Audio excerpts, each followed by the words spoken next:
Our story begins in the early 90s with an orca named Keiko. He's just entering his teenage years, living at an amusement park in Mexico City called Reino Aventura, or Adventure Kingdom. He's not from there, but for the last 7 years, a tank in this polluted, landlocked megacity more than 7,000 feet above sea level has been his home. Before that, it was a marine park in Canada, where he was bullied by the other orcas.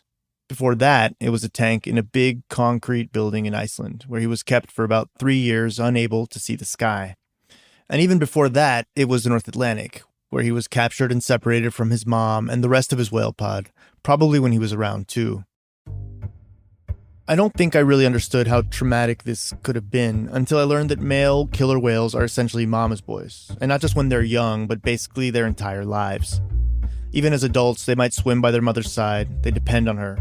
A mother orca might catch a fish, bite it in 2, and give half to her son. This kind of closeness is documented in male orcas well into their 20s or 30s. And Keiko was deprived of the chance to have that. At age 2, Keiko would probably still have been swimming in his mother's slipstream, still mastering the language of his pod. He wouldn't have yet learned how to hunt on his own. Despite weighing more than 1,000 pounds, in developmental terms, Keiko would have been just a baby. Ripped from his mother, from everything he'd ever known, and from a life that may have been largely spent by her side.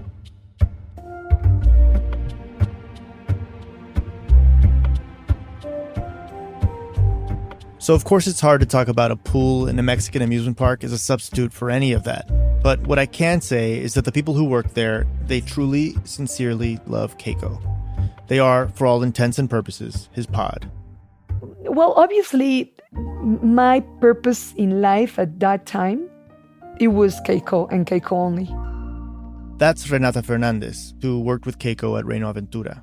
Before having kids, he was my kid. He was my baby. I had boyfriends back then, but they were not that important as Keiko. I had to break up with 2 boyfriends because I spent most of my time with him. I worked there for 7 years, and it was the best 7 years of my life. Renata started at Reino Aventura when she was 20 years old. She chopped frozen fish, mopped the pool deck, and eventually worked her way up to be one of Keiko's trainers. Working with a killer whale had long been a dream of hers, and even now, when she talks about Keiko, she sounds the way a mother might when reminiscing about her kid's childhood. She remembers all of Keiko's favorite games, his favorite toys, his favorite playmate. His best friend was a dolphin named Richie, and they would just play nonstop.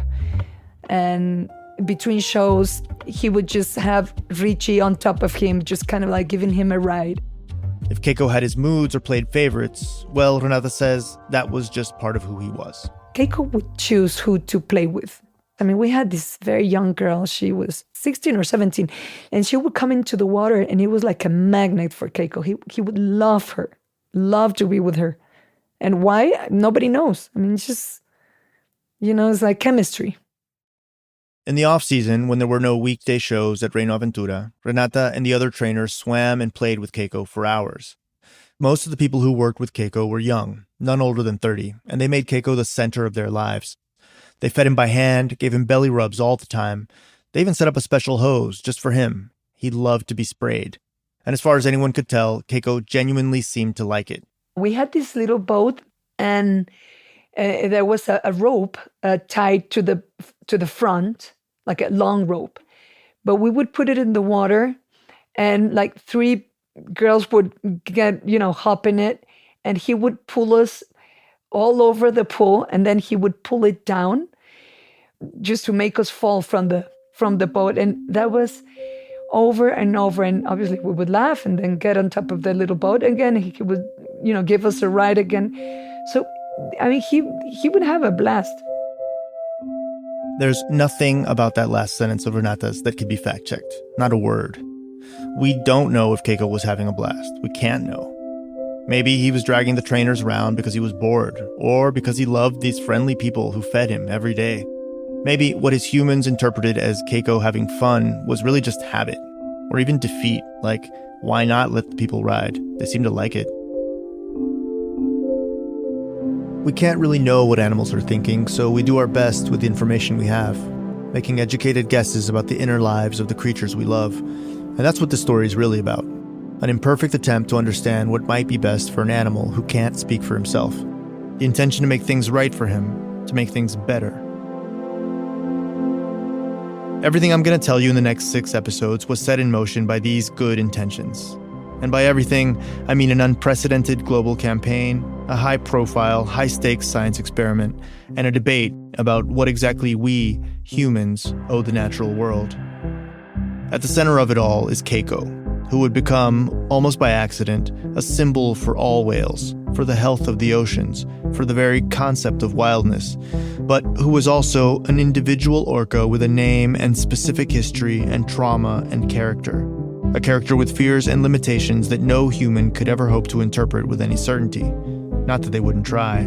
In fact, lots of well-intentioned people would claim they knew exactly what was best for this whale, and they would be arguing and fighting over those interpretations for years. From Serial Productions and the New York Times, this is The Good Whale. I'm Daniel Alarcón.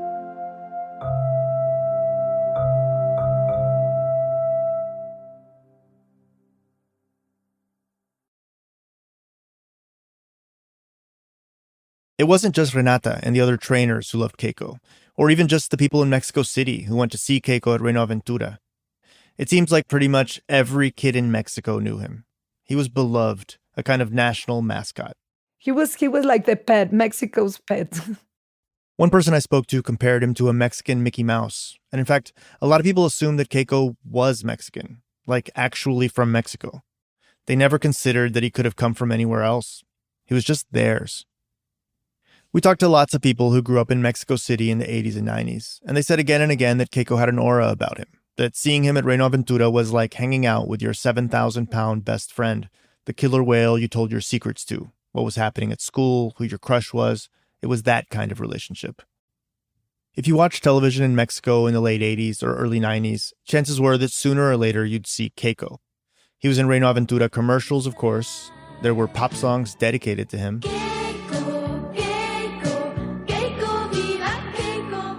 He even starred in a telenovela as himself.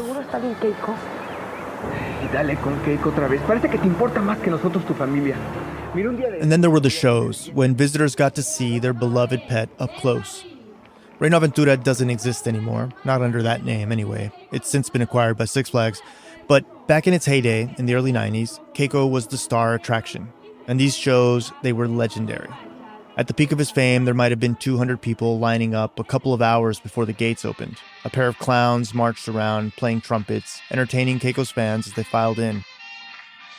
On weekends, there were 3 shows a day, more than 3,000 seats, consistently packed. I had Renata walk me through one of the routines. First, it was the sea lions, then the dolphins, including Richie, and then... We would open the pen and Keiko would come out jumping.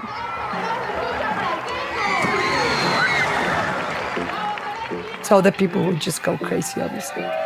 So that was the show, and after that, all the trainers would come out, go greet people and take pictures with people.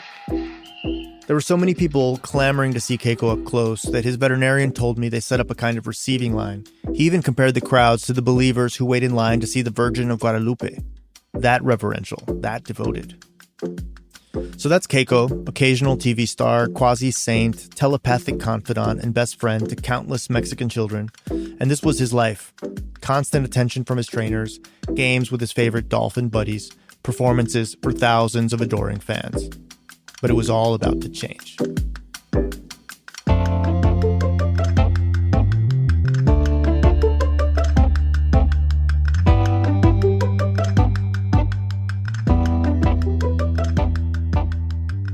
In 1992, Reino Aventura was set to close for some much-needed renovations, which meant Keiko had some free time. 6 months with no shows and no crowds. So when a production company proposed to film a movie with Keiko, the park's director, Oscar Porter, thought, what the hell? Why not? It wasn't much money, but it might keep Keiko entertained. Once he said yes to the movie, Porter didn't give it much more thought. He was busy overseeing all the details of the park's upgrades, the installation of new rides, new contracts with vendors, more than 600 employees. He told me he didn't even read the script. But that script is why we're telling this story, why you probably already know who Keiko is, even if it's by a different name. The studio behind this proposal was the American movie powerhouse, Warner Brothers. And Keiko was about to get the name you might know him by. Willy. Free Willy. You can do it. You can be free. If you're my age, mid-40s, you've probably seen the movie. But if not, or it's been a minute, here's a quick refresher. Lauren Schuler-Donner, one of the producers, told me the movie could be boiled down to this. Bad kid, bad whale. The bad kid is a moody 12-year-old named Jesse. You're that graffiti kid, aren't you? I guess. The bad whale is Willy, captured and separated from his pod, stuck in a small pool in a ramshackle aquarium. The park staff find him stubborn, hard to train. He has 3 black spots on the underside of his jaw, his dorsal fin droops to one side, a killer whale's version of an emo haircut. Jesse decides he has to save Willy's life, get him back to the ocean, back to his family, and somehow, against all kinds of obstacles, he does. Now, come on, Willy, I know you can do it, boy. I know you can jump this wall. Come on, I believe in you, Willy. You can do it. You can be free. Come on, you can jump it. The movie poster is what most people remember. It's the image that was absorbed into the culture, a still from the film's climax. Willy in mid-flight against an orange sunset, jumping over a breakwater. The ocean beckons. The boy stands just below Willy, beneath an arc of sea spray, a triumphant arm pointing to the sky. The tagline reads, "How far would you go for a friend?"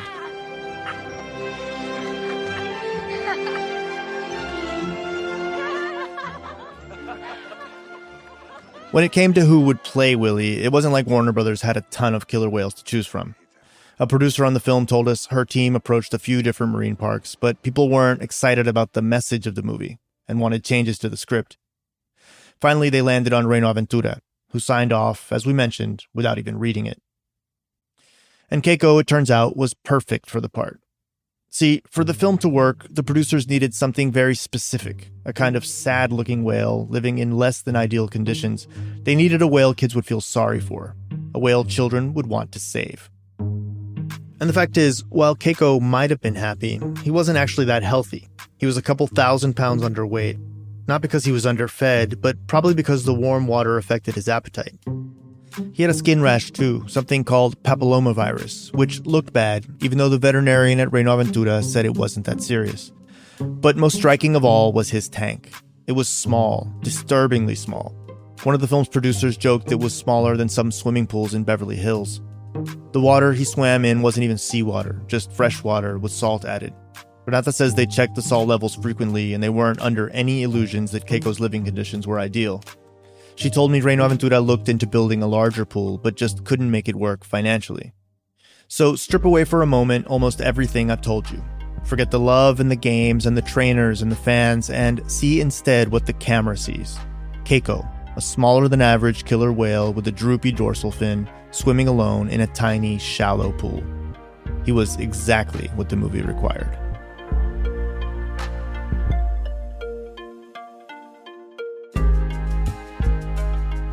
Free Willy was released on July 16, 1993, and the reviews were positive, at least until journalists started asking what was up with the star of the movie. And news reports about Keiko's subpar living conditions and health began spreading. The movie Free Willy has a great ending, but real life didn't treat the real star of the box office hit the way it treated Willy in the movie. Not at all. News tonight that will surely upset all those children who saw the movie Free Willy this summer. The whale that starred in the movie is sick and may die unless his living conditions are improved. Soon enough, Keiko had gone from Mexico's beloved pet to Mexico's dying orca, and kids around the world were not happy. I'm writing this letter to ask you to consider helping the killer whale, Keiko, in Mexico. We would like everybody to donate $1, and we'd get lots of money so we can try to help save this whale. Here, this whale that people have made millions off of, and now he's just sitting in this tank dying. I don't think Keiko deserves to die.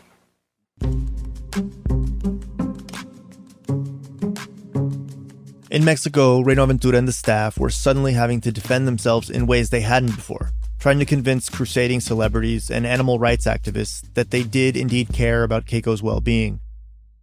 When Life magazine published an article describing Keiko's tank as a cesspool, Aventura's director, Oscar Porter, sent a letter claiming the magazine had gotten it all wrong, that Keiko's water was, quote, clean and clear.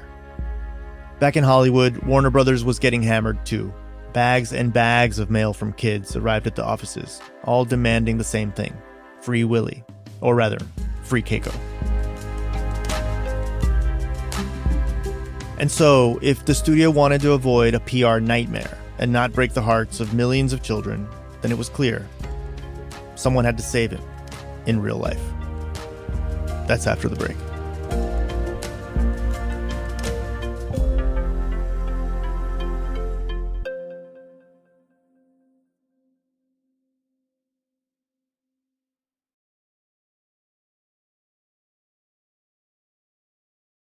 For centuries, we humans hunted and killed whales as if their numbers were infinite. And over time, we got better and better at it. More efficient, more ruthless, extracting more value from each kill. We harvested their blubber, their organs, their baleen, their meat, and it was all transformed into everyday commercial products, from makeup to heating oil. More than 700,000 whales were killed in the 1960s. Whaling was a huge global industry, with profits to match. The killing of orcas was a little different, since they didn't have much to offer us, commercially speaking. But humans being humans, we killed them anyway. For fear, for sport, for bloodlust. Fishermen trawling for herring or salmon saw them as competitors, so they would shoot them on sight. The US Navy would use orcapods for target practice. All told, it's estimated that some 3 million individual whales were killed by humans in the 20th century. By the early 1970s, scientists understood that whales were far more scarce than we'd all previously thought, and began warning that the steep declines they were seeing in wild populations might be irreversible.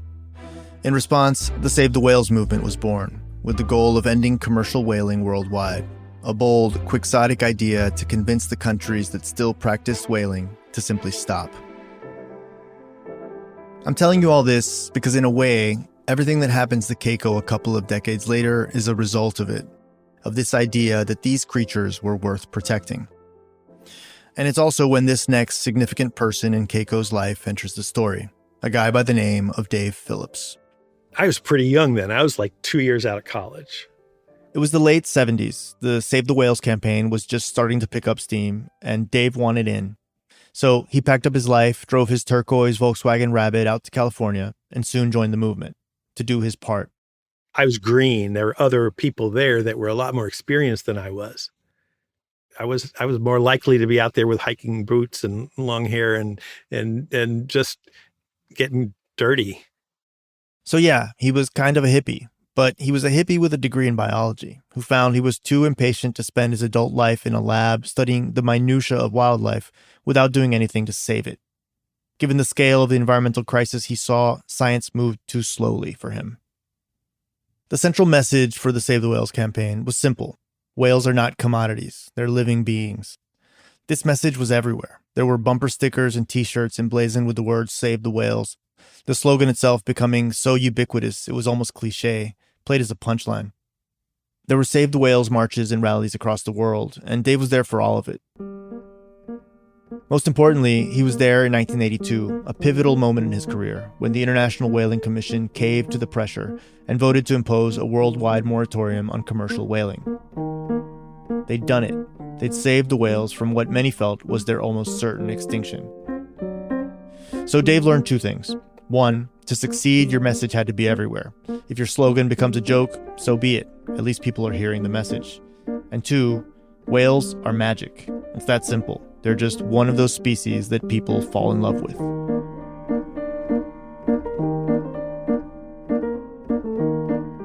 A decade later, in the 90s, Dave's still in the environmental movement, still advocating for wild whales and attending meetings. And it's at one of these meetings in Glasgow when he gets a call. He's out to dinner with a few colleagues when somebody comes up to the table and says, "Is Mr. Phillips here? We have a call for you. Mr. Donner is calling." And I'm like, oh my goodness, this is Dick Donner calling from Hollywood. Like, what is, and there's Dick, and he's like all in a flutter. I haven't introduced you to Dick Donner yet, but I did mention his wife, Lauren Schuler Donner. Together, they were a legit Hollywood power couple, producing or directing blockbusters like The Goonies and Superman. Dick has since passed away, but Lauren told me that they both were self-proclaimed animal lunatics. Dave had actually worked with the couple before. They asked him to consult on a few lines of pro-dolphin dialogue in the buddy cop movie Lethal Weapon 2. Hey, what's that you eating, Dad? My tuna fish sandwich. Tuna? Daddy, you can't eat tuna. I can't eat what? Dad killed Flipper. We're boycotting tuna, honey, because they kill the dolphins that get caught in the nets. Only albacore. It was small, barely a scene, but Dick felt good about it. And now he had something bigger in mind. Free Willy, a movie he and Lauren were putting together. And Dick wanted Dave's help. And he's like, this movie is going to be big. He's like, it's going to be a great movie. And I'm doing this because I want to make a difference for whales. And I want to know, are you in? The whaling ban Dave had fought for all those years ago protected whales from commercial slaughter. But some species were still captured or killed on a smaller scale. The way Dave saw it, Dick and Lauren were offering him an opportunity to finish the job he'd started all those years ago. A chance to save the rest of the whales. Dave and the producers started with something simple, an 800 number that would pop up on the screen at the end of the movie credits. The idea was that people would call, leave their address, and Dave's organization, Earth Island Institute, would send them a packet of information about the plight of whales across the world, how they could help. The kit was like steps you can take, like go watch whales in the wild instead of going to watch them in captivity, and put pressure on the International Whaling Commission to stop killing whales. Nothing too elaborate. You called the number, you got a kit. But fast forward a year, and once the movie was released and word got out that the star of Free Willy was sick and still living in a tiny pool in Mexico, well, calling an 800 number and getting a kit just didn't feel like enough. Dave remembers Dick phoning him up again and saying, "We're being crucified down here. You've got to help us." Now Dick was proposing something far more ambitious, something that honestly sounded a little nuts. He said, you've got to get involved in saving Keiko. Rescuing Keiko from his life in captivity and releasing him back into the ocean, like in the movie. Did you immediately say, this is something I can do, or were you like, this man is crazy? I was like, it was just dizzying, because I'm starting to think, wait, how does this even work? What fans of the movie wanted was to see their favorite celebrity orca back in the ocean, but that wasn't so simple. First off, nothing quite this ambitious had ever been attempted.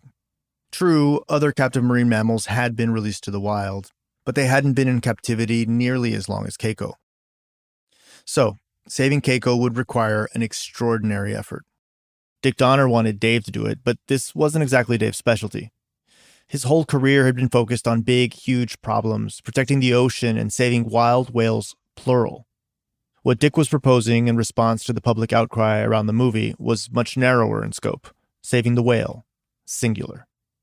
Dave remembers telling Dick Donner essentially, "Thanks, but I'm not the right guy for this job." But it seems Dick wouldn't take no for an answer. He was like, nobody else can do this. You have to do this. You've got to do this. The kids are depending on it. Everybody's depending on it. You've got to do this. Will you try? And there was something about this that resonated. Think of it this way. If you're Dave, or an environmentalist of his generation, crazy doesn't necessarily mean impossible. Just a few years before, in 1990, an estimated 200 million people took part in Earth Day celebrations, the most ever by far. This is the decade of the Earth Summit in Rio, the Kyoto Protocol, big coordinated global actions to combat climate change and environmental damage. In 1985, scientists announced that they discovered a hole in the ozone layer, and by the 90s, an international treaty was in place to ban some of the chemicals thought to have created it. And it seemed to work. The ozone layer began to heal itself. Even I remember, and I was just a kid. Those years were my childhood, a time I remember as fundamentally optimistic. We learned about separating our trash in school, reduce, reuse, recycle, imprinted on the brain. We learned about the Amazon and the dangers of climate change, which still felt so far away. We didn't despair because we thought we could still work together to save the planet, that if people just knew what was happening, we'd do the right thing, and that the right thing would be clear to all of us.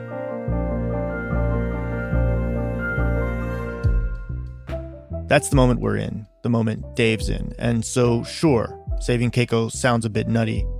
But maybe if you've seen what he's seen, that sort of thing doesn't scare you. So Dave said, okay, I'll check it out. I'll fly down to Mexico City and meet Keiko. He was, if not hopeful, intrigued, until he got there and realized this is a terrible idea. By the time Dave visited, Keiko was a teenager and had been living in Mexico City for about 8.5 years. Dave could see right away this captive whale was nowhere near ready to live in the ocean. A wild orca can swim over 100 miles a day. Keiko was basically the aquatic equivalent of a couch potato. First time I ever went to Mexico to see Keiko, I was completely freaked out. I was sitting up in the bleachers, looking down at this whale in this tiny pool in Mexico City. And he didn't look good. He swam in very small circles, and he could make it across his pool in just a matter of seconds. It was very, very poor facility. I almost started crying, really, to tell you the truth. I was just hit by it, saying, this just can't work. I asked Dave to tick through the reasons Keiko was not an ideal candidate to rewild, and there were many. Before they could even think of releasing him back into the ocean, Keiko needed to get rid of his papillomavirus, but also get stronger, healthier, put on weight. And there was no way he could do that in his current tank at Reino Aventura. And where are we supposed to bring him? We're not bringing him into, we couldn't bring him into the captive facility. I'm thinking, where are we going to go? We're not going to take him to some place where he's having to perform or be in a captive environment where they're making money off of these whales. We couldn't do that. So we're going to have to build a place. And that's just at step one. The bill for that alone would probably be millions of dollars. And then they'd have to spend years and millions more teaching him the most basic ocean survival skills and pray that some of those lessons took. Keiko had lived in the care of humans and without his family since he was around 2, missing out on years of life in a pod, years of company and hunting and language, and what I can only think of as camaraderie, the kind of social environment that makes a killer whale a killer whale. He had millions of human fans, but not a single orca friend. There were so many things he'd never learned. Not only did Keiko not know how to hunt for food, he didn't know how to eat live fish. Think about that. If you put a live fish in his mouth, this killer whale wouldn't eat it. And language. Keiko had stopped making most of the sounds in a wild whale's repertoire years before. Pods have different dialects, and it was unlikely Keiko even remembered the dialect he spoke before his capture. This was crucially important to his survival. Orcas very rarely live alone in the open ocean, so if he was to make it out there, Dave knew Keiko would have to be integrated into a pod. His original pod, preferably. But if he didn't speak their language, that was going to be difficult. And then there was the small detail that no one knew for certain which pod that might be or where to find them. Somewhere in the North Atlantic, near Iceland, presumably.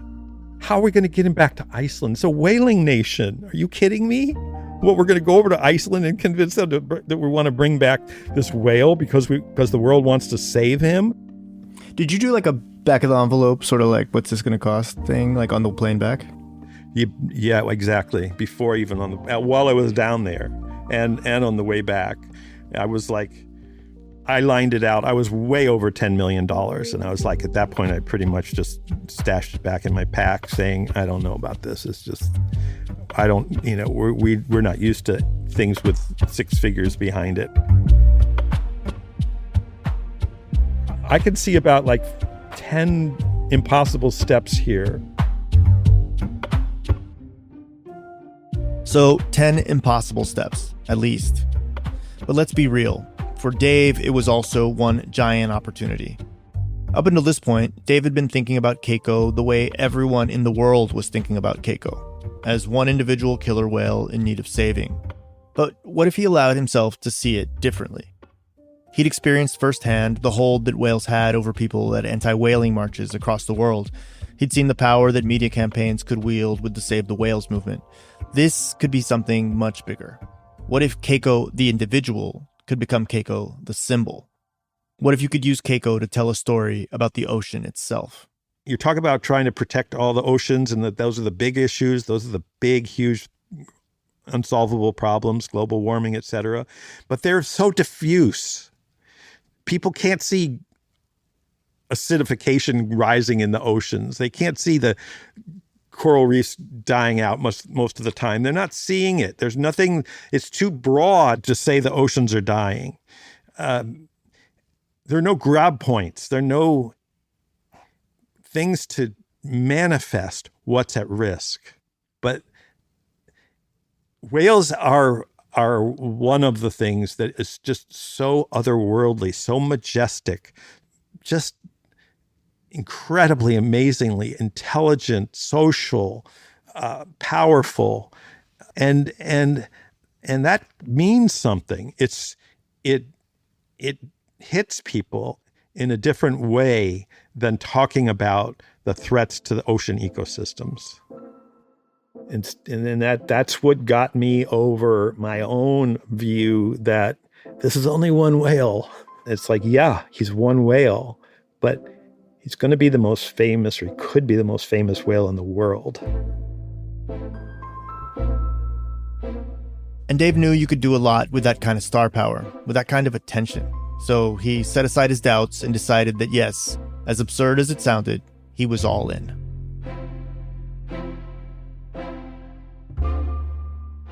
Once Dave committed to getting Keiko out of Mexico, the next step was logistics. And what I'm about to say is pretty obvious, but it's worth saying anyway. Moving an orca is not easy. One of the first things Dave did was create a whole new organization, the Free Willy Keiko Foundation. The U.S. Humane Society chipped in $1 million. Dave secured a couple million more from a billionaire cell phone magnate. Warner Brothers also agreed to put in $2 million, which sounds like a lot until you consider they made $150 million on Free Willy, and by this point, the sequel, Free Willy 2, was already in production. Still, with that money, Dave was able to convince a small marine park in Oregon to let the foundation build them a new, much bigger pool just for Keiko. And so now, all Dave needed was the whale. Which you might assume would be the hard part, given that Keiko was the main attraction at Reino Aventura. But it turned out that Oscar Porter, the director of Reino Aventura, wasn't opposed to the idea of giving him up. He had a whole park to run, and managing his most famous attraction had become an all-consuming headache. There were journalists and activists to deal with, Mexican television stars and singers calling to arrange private swims with Keiko. Porter told me he was spending 3 hours a day dealing with Keiko-related nonsense, which is a lot, sure, but most worrying of all was what some of the outside veterinarians were saying, that Keiko might die soon. Porter really didn't want that to happen at Reino Aventura. So over the course of several months, Dave and Oscar Porter made a deal. Reino Aventura agreed to donate Keiko to Dave's foundation for free. Today we are proud to announce that we have reached agreement on a formal plan, a workable plan. In February 1995, it was announced to the world that Keiko would be leaving Reino Aventura for his new temporary home at an aquarium on the Oregon coast in an enormous new tank with cold seawater.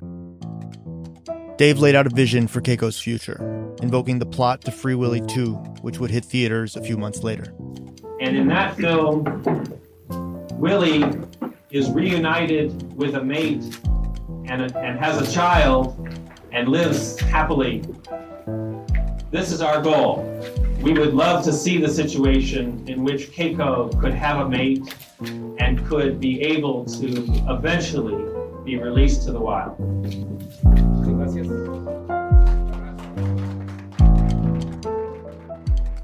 Rescue, rehab, release. That was Dave's ultimate plan, even if the last part seemed improbable at best. For Keiko's trainer, Renata, and many of the staff that worked closely with Keiko, the decision to let him leave was heartbreaking, even if they knew it was the right one. Giving him up was a kind of noble, even maternal sacrifice. That's how Renata saw it, which of course didn't make it hurt any less. Goodbyes are like that, especially when you can't explain what the future holds. You feel guilty, like you're betraying a friend. And across Mexico, a lot of people were feeling this way. They wanted him to stay. They wished he could stay. But letting him go was a sacrifice they were willing to make because they loved him and they wanted what was best for him. Which is why it was so offensive to Renata and many others I talked to hear how the story was being told in the US, that Keiko was being saved from a terrible life in Mexico. Do you feel like there was an element of Mexico, you know how things are down there. Of kind course. Of a bit of, yeah. Oh, of course. It's like, yeah, we have to always, help the little brother because he does everything wrong. I'm not saying, I don't want to say that this is the best place for an animal, obviously. But I'm trying to say that when he was there, he got a lot of attention. I mean, he got all the attention. We would all the time play and and he would love that, absolutely love that. We did the best we could. We hired the best people. We wanted the best for Keiko, and we donated Keiko without receiving nothing, not 1 cent in return. A few days before Keiko was scheduled to leave Mexico, the Reino Aventura staff threw him one last party. A kind of final spring break bash. Everyone was invited. Current trainers, former staff, all of Keiko's friends, his extended human pod.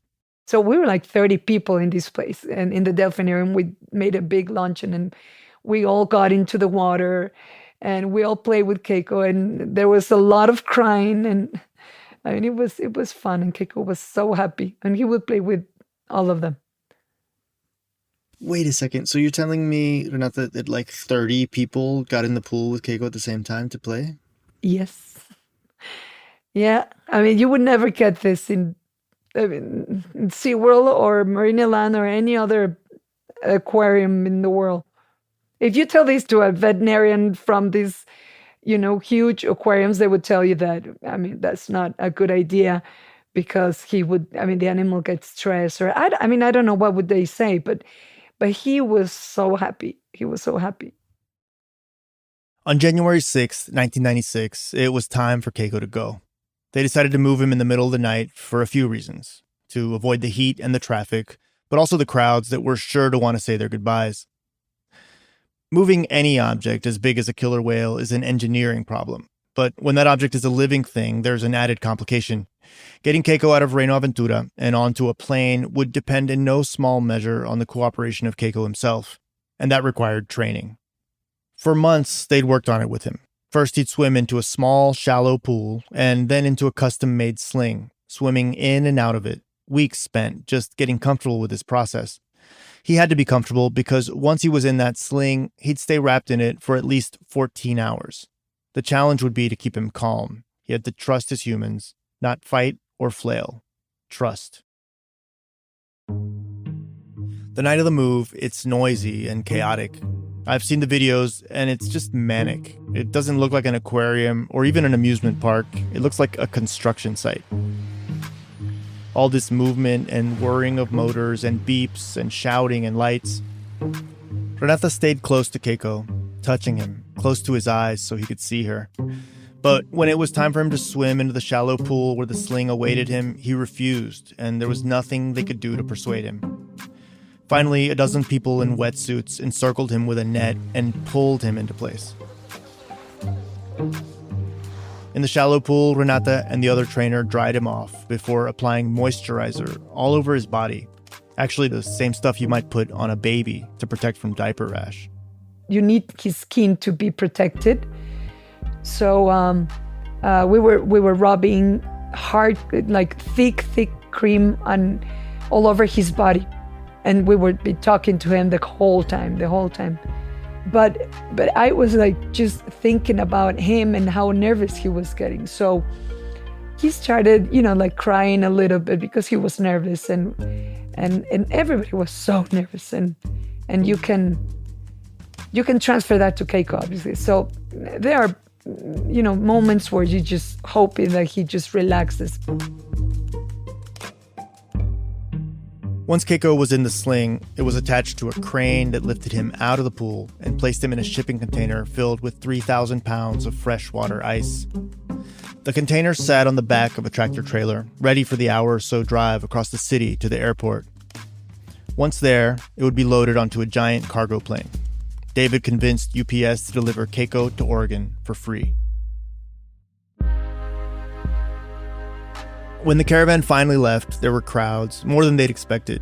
Ordinary people who loved this killer whale, whole families, children who dragged their parents out in the middle of the night to say goodbye, all gathered just outside the gates of the Reino Aventura parking lot. So many that police had to move them just so the caravan could pass. And they soon discovered it wasn't just at the gates that the crowds had gathered. It was everywhere. I've talked to a lot of people who were there that night, lining the streets, desperate to say their farewells.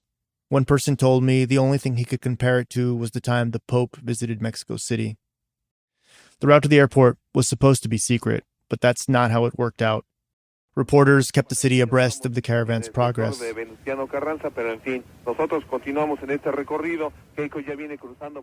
were thousands of people lining the streets. Boys in their pajamas carrying handwritten signs, and girls in pigtails carrying Mexican flags, teens shouting and calling Keiko's name. You have to wonder if the whale could hear them chanting, "Que se quede, que se quede.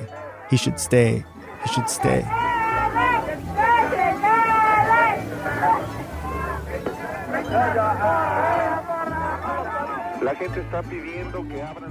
Then, somewhere along the slow, ponderous route to the airport, there was a mariachi band playing an old song about a loved one's goodbye, Las Golondrinas. Where can the tired swallow go, say the lyrics, tossed by the wind with nowhere to hide, remember my homeland, beloved pilgrim, and cry. Cars and mopeds follow the procession, drivers waving, honking their horns. Honestly, it's a little bit mad, the emotion on people's faces, the palpable sense of loss. Dave says some people had to be peeled off Keiko's container as they tried to climb it. The procession just creeps along as best they can through the impossibly crowded late-night streets. A city, a country, saying goodbye to its beloved whale. Esta orca, Keiko, dice adiós a México. Toda la gente continúa saliendo. We would see all these people on the street with signs.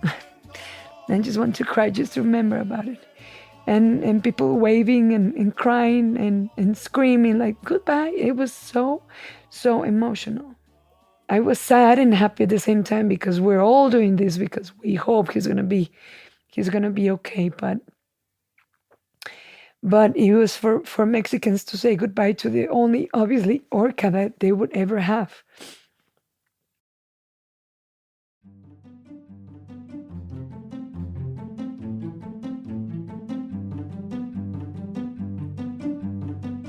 The UPS plane carrying Keiko to his new home leaves at around 5 a.m, more than 3 hours behind schedule, just before a beautiful Mexican sunrise. Only Keiko's veterinarians fly with him. Renata and Dave fly alongside in another aircraft, close enough to see Keiko's plane from their window. Keiko no longer belonged to Reino Aventura, much less to Mexico. He belonged to the story being told about him, the uncertain, real-life sequel to the movie that had made him a star, only more far-fetched and with no happy ending assured. It's kind of funny because it was part of the movie narrative. They were like, how far would you go for a whale? He went as far as, getting him, raising up his arm and saying some magical words and having Willy jump over the breakwater into freedom. I mean, simplistic? Yes. But that's what our narrative was too. How far could Keiko go? For the moment, no one knew. That's on the next episode of The Good Whale. The story we were telling was a beautiful story of things going right. A simple story, but... He was the absolute worst candidate for a project like that. Come on, Keiko, do it. Do it, Keiko. Here he goes. There. Oh, a little late. My comment was, that's not a killer whale, that's a golden retriever. Sign up for our newsletter, where each week we'll be sharing photos and behind-the-scenes info on the Good Whale. This week we've got photos and links to video from Keiko's life at Reino Aventura, the place he called home for more than a decade. You should definitely check it out. The link to sign up is also in our show notes, or go to nytimes.com/serial newsletter. And there's a Spanish language version of this first episode that we produced for my other podcast, Radio Ambulante. You can look for that at radioambulante.org. The Good Whale is written by me, Daniel Alarcón, and reported by me and Katie Mingle. The show is produced by Katie and Alyssa Shipp. Jen Guerra is our editor, additional editing from Julie Snyder and Ira Glass. Sound design, music supervision, and mixing by Phoebe Wang. The original score for The Good Whale comes from La Chica and Osman. Our theme music is by Nick Thorburn and additional music from Matt McGinley. The song Las Golondrinas in today's episode was performed by Mariachi Hidalgo NYC. It was produced and engineered by Dan Powell, Brad Fisher, and Pat McCusker. Research and fact-checking by Jane Ackerman, with help from Ben Phelan. Tracking direction by Elna Baker. Susan Wesling is our standards editor. Legal review from Alameen Sumar and Simone Procas. Carlos Lopez Estrada is a contributing editor on the series. The supervising producer for Serial Productions is Nde Chubu. Mac Miller is the executive assistant for Serial. Liz Davis-Moore is the senior operations manager. Special thanks to Lauren Schuler-Donner, Jenny Lute-Tugend, Nina Litvak, Rob Friedman, Jose Solorzano, Kenneth Brower, Dalia Kozlowski, Pablo Argüelles, and Katie Fuchs. The Good Whale is from Serial Productions and The New York Times.